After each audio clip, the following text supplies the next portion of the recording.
This all ties into Blake Lively's brand new Nothing to See Here tour, which kicked off with her Met Gala appearance, where she's ordering her servants around on the red carpet about how to fluff up her massive train of a dress, right? Is it easier second time around? How's it going? I feel good. I feel like that's such a silly question when people ask that. Sorry, no offense, but I don't know. It's just what everyone asks. Like, how are you guys? How are you feeling? You know, it's the same. About how badly she behaved in interviews. Congrats on your little bump. Congrats on your little bump. What about my bump? Did you guys love wearing those kind of clothes that you... Yeah. Yeah. And, you know, working in Everyone digital. wants to talk about the clothes, but I wonder if they would ask the men about the clothes. I would. How uppity she is, how entitled she is. More and more people started talking and sharing. Not just the women that have the clothes. Yeah. Okay, thank you. Thank you, guys. And it's like, this is the same thing she did at the onset with the New York Times. Dump all of this information, smear and disparage Justin Baldoni. But actually, Twitter, you know, the then Twitter, conducted their own formal investigation following Christopher Bouzy's bot Sentinel reports, and they debunked all of it. Now, we never hear about that debunking by Twitter itself from Harry and Meghan, do we? No, they're still running with that little torch of her narrative that she is a victim, Blake is a victim, Meghan is a victim, they're bullied, it's so awful. I feel bullied, okay? I feel bullied. I feel like you won't go away. And moreover, this just proves to me crystal clear without a shadow of a doubt that it was never about these harassment claims, these original 13 claims that she leveled at Justin Baldoni. I want to talk about this Blake Lively stuff that I found out about, and I haven't seen that many people talking about it. A lot of people are talking about Blake's recent appearances at these Fendi stores. I don't know if they're pop-ups or what they're doing, but they're celebrating the release of a handbag, like a new design of a handbag, and Blake's showing up and she's posing with the merch and she's posing with people at the store. And a lot of the stories are talking about, oh, this star-studded events. But I looked and it's not a star-studded event. There are second and third tier celebs there. I think one of them said it was like Reese Witherspoon's kid or something. I don't know. But point is, it's not a huge deal. But the woman can't just stay home and attend to her 4 kids and husband and lick her wounds because, you know, she's been through the ringer. I mean, of her own making, let's call it what it is, but she's taken a real beating in the court of public opinion. She settled with Justin on May 4th, 2026. 10 of her 13 original claims of harassment, SH, were dropped by the judge. Couldn't really move forward the 11th hour. And then, she finally got it together, settled with Justin. We've talked about all of this. Both sides haven't paid out anything to each other as of, now, this recording thus far, although she's going after him for legal fees, whatever. But there was a report that was dropped on May 21st to NBC News. This reporter was basically talking about 2 different things that Blake's team gave NBC News. One of them was unsealed court documents and this data report from a company. I have my notes here in my phone. It's Guida. I don't even know if I'm saying it right. Gudea. It's this behavioral intelligence company. Blake and her team hired this Guida company in 2025. But to start it off, so what this is, it's a company that did investigative work for Blake to somehow prove that the algorithms around the time of the media and movie promotion for It Ends With Us in summer of 24, that there was a lot of malicious hate and bot activity online that was fueling this mean girl narrative, which she claims was financially devastating for her and impacted the reach and success of 2 of her businesses that she's trying to promote, that booze company of hers and that hair care line, right? So I'm looking at my notes here. So apparently this data company found out that 2.93% of users back when this whole internet was a buzz about her being a mean girl, that 2.93% of users were generating up to 16% of the anti-Blake Lively content. That's what this independent behavioral intelligence firm that she hired came up with. Are you thinking about anything in the back of your head? Any similarities to something that we've heard about in this little sphere? Doesn't it remind you of Christopher Bouzy and Bot Sentinel and all of the information that he apparently uncovered about all of these bots that were trying to manipulate the algorithm and just pump out hate against Meghan? And we'll get to that in a sec. So apparently this Guida company, so they're setting out to prove that these are automated bots, intentional bot activity that's going out producing all of this content that negatively affected Blake's personal reputation and also her finances with her companies. Because people didn't like what they were seeing, they didn't like this mean girl image, they saw this footage of her being interviewed acting badly. So in essence, because of it, her businesses were suffering. There's amazing parallels between this data firm that Blake is hiring to Christopher Bouzy and Bot Sentinel, who went out to prove that Meghan was such a victim, right? But what ultimately happened with the whole Bot Sentinel report,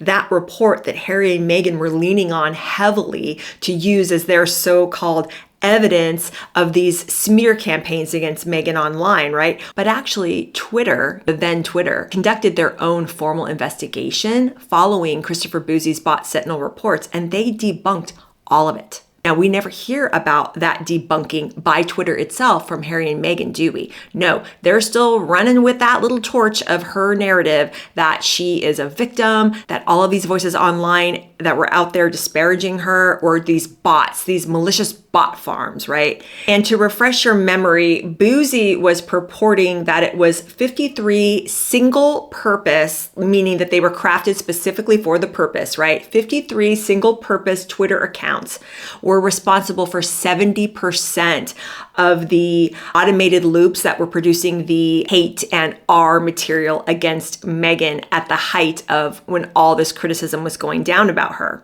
But guess what? In late 2021, I believe in October, Twitter fired back and was like, They found that Christopher Bouzy's software, everything that he used with Bot Sentinel in his report that he prepared, Twitter was like, nope, your report is inherently, and they called it quote unquote, deeply flawed. And they said that the methodology that he was using in those reports had a deep misunderstanding of the way that the platform's algorithm even functioned. Twitter officially did come out and say that there was no evidence of widespread coordination or coordinated use of multiple accounts by single people, because that's what Bouzy was alleging, that these were single person accounts that were being manipulated over and over, generating over 70% of the content. And Twitter was like, no, it wasn't. What it came down to, according to Twitter, was that it was just highly engaged and opinionated people that were very savvy and strategic in their posting. They were using the right hashtags.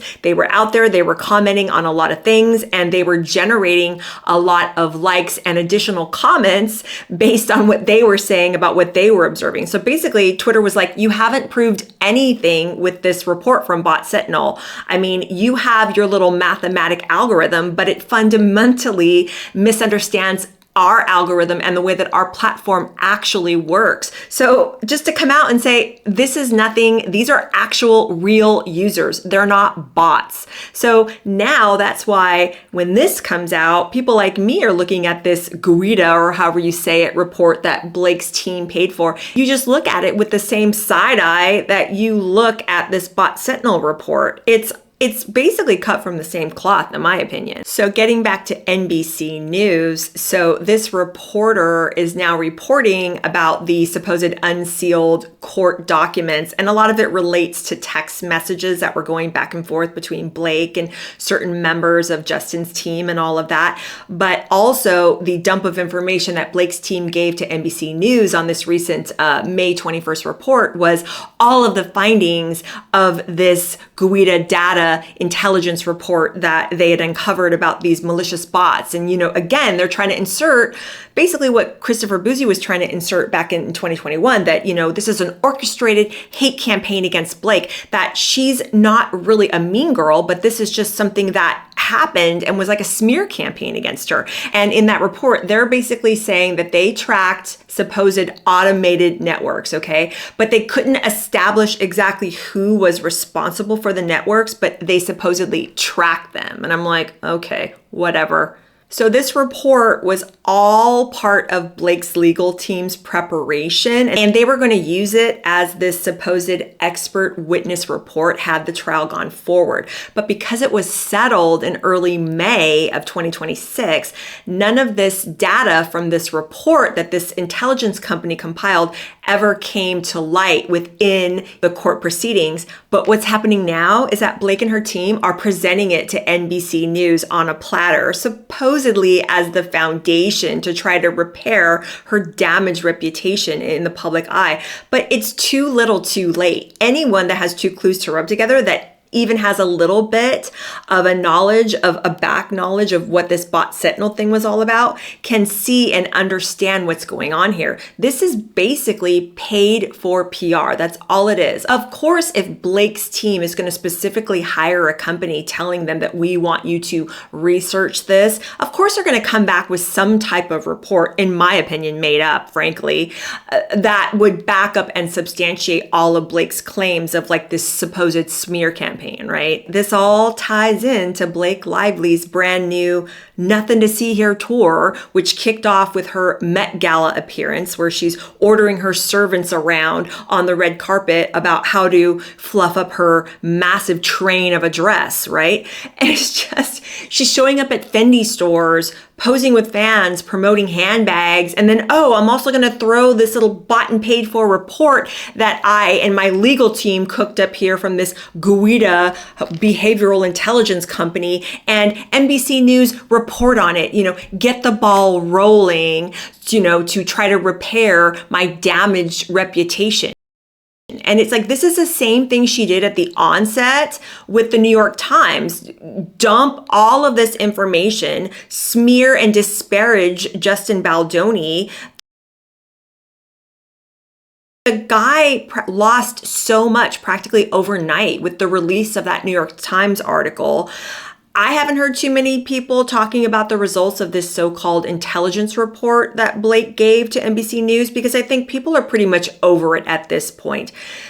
But this, to me, just proves 100% that it was never, ever, ever about being a voice for women and girls, how she's claiming and purporting nowadays, right? After everything's said and done, that she's still going to continue to be a voice and she's going to protect the rights of women and girls. Well, going to Fendi store openings isn't really protecting the rights of women and girls, wouldn't you say? And moreover, this just proves to me crystal clear, without a shadow of a doubt, that it was never about these harassment claims, these original 13 claims that she leveled at Justin Baldoni. It was always about repairing her tarnished and broken image in the public. No one liked what they saw during the promotion of that movie, It Ends With Us. It was supposedly a very serious subject matter to her and the director and other actor, Justin Baldoni, but she was making it into a clown show. She was making it about her hair care. She was making it about her booze. She was making it about,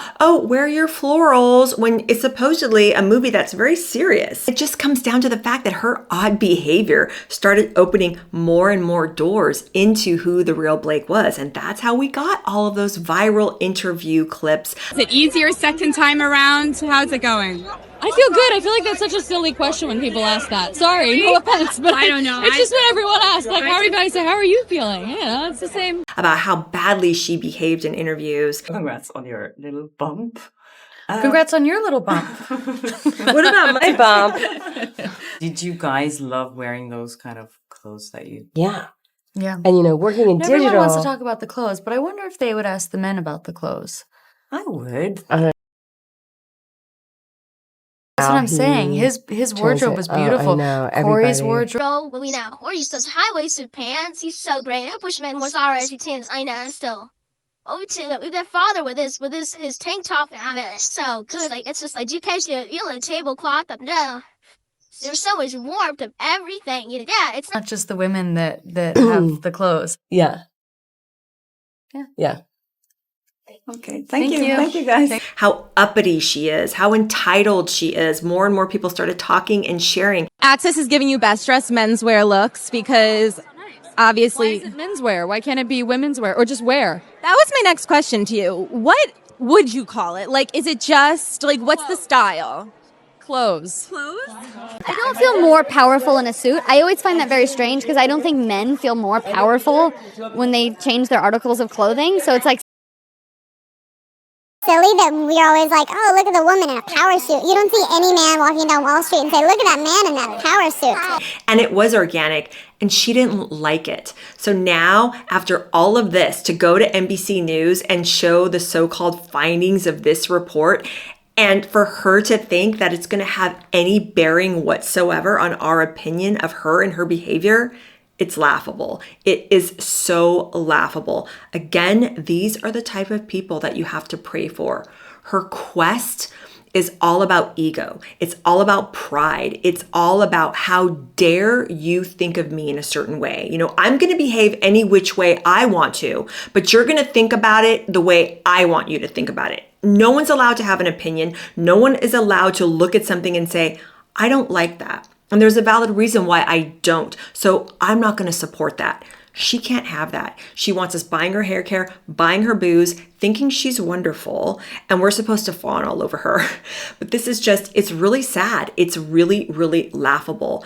And as soon as I heard about this so-called report that Blake and her team fed to NBC, I was like, there you go. There you go. It's bot sentinel all over again. And at the core of it are two people, Meghan and Blake, and all they care about is PR. PR, pumping out all this fluff and maintaining the image and furthering and strengthening and preserving that narrative, right? That all important narrative that they're so wonderful and they're so put upon. And it's like, just drop all of this money that you're paying these PR companies. It's so disgusting to me. All the money that people like Blake and Ryan and Meghan and Harry pump out to these PR firms, what good could be done in the world with that money? It boggles the mind. It boggles the mind. What did you think about this Blake Lively report that I'm telling you guys about? I didn't even really know about it until a couple of days ago. And I was like, this is crazy because there's so many similarities here between Meghan and Blake and the way that they just try to vomit all over us with their reports that prove, scientifically and mathematically beyond a shadow of a doubt that they're being targeted maliciously and they're victims online and they're really likable people. And it's just like, come on, like your little flawed paid for reports don't show anything other than the fact that you're crazy. You're crazy and you will not let anything go. It's like the crazy ex that you kind of liked and then you break up with because you find out they're crazy, but then they're showing up at your work, your house, like me, I'm a really nice person, I promise. It's like, no, go away before I get a restraining order. Okay, that's what we should all do. Seriously, we need a restraining order against these two. I mean, this is a toxic relationship. And they always accuse everyone else of bullying them. Blake is a victim, Meghan is a victim, they're bullied. It's so awful. I feel bullied. Okay, I feel bullied. I feel like you won't go away. So many of us feel like our eyeballs and our ears, they're just constantly being assaulted and abused. Enough of this relationship. I want to break up. I want to break up officially with these two.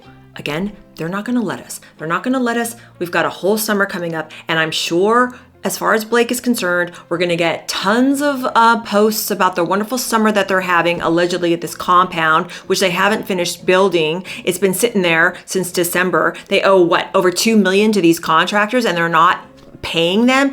Apparently, Blake and Ryan have a real history with entering into contracts and not paying people that they're entering these contracts into. I mean, $2 million is a drop in the bucket for these two, okay? Why don't they just pay these contractors to get these stories out of the headlines? It's so weird. Everything is so rando and mismanaged. They're focused on all the wrong things. It's like clean up your house. Go in there, fix the house, clean it up, pay the contractors, do what's right. Okay, stop focusing on your Fendi bag, store openings, and your little reports and all this. I'm telling you, I need a sip. I need another sip. So yeah, let me know in the comments down below what you guys think about all this. Are you as annoyed as I am? Do you feel like you want to break up with these two, but they won't go away? They're so scary. Blake and Meghan, because they're just the gifts that keep on giving. It's like they're literally showing up at my house with a basket every day going, hey, welcome to the neighborhood. Here's another thing you can talk about. Everyone in my family has a different favorite. My husband loves the raspberry, Lily loves the strawberry. Archie likes both. And I live with mom. She wants to talk about the clothes, but I wonder if they would ask the men about the clothes. I would. I love it. His wardrobe is beautiful. His wardrobe is this high-waisted pants. I wish my Or be the father with his tank top.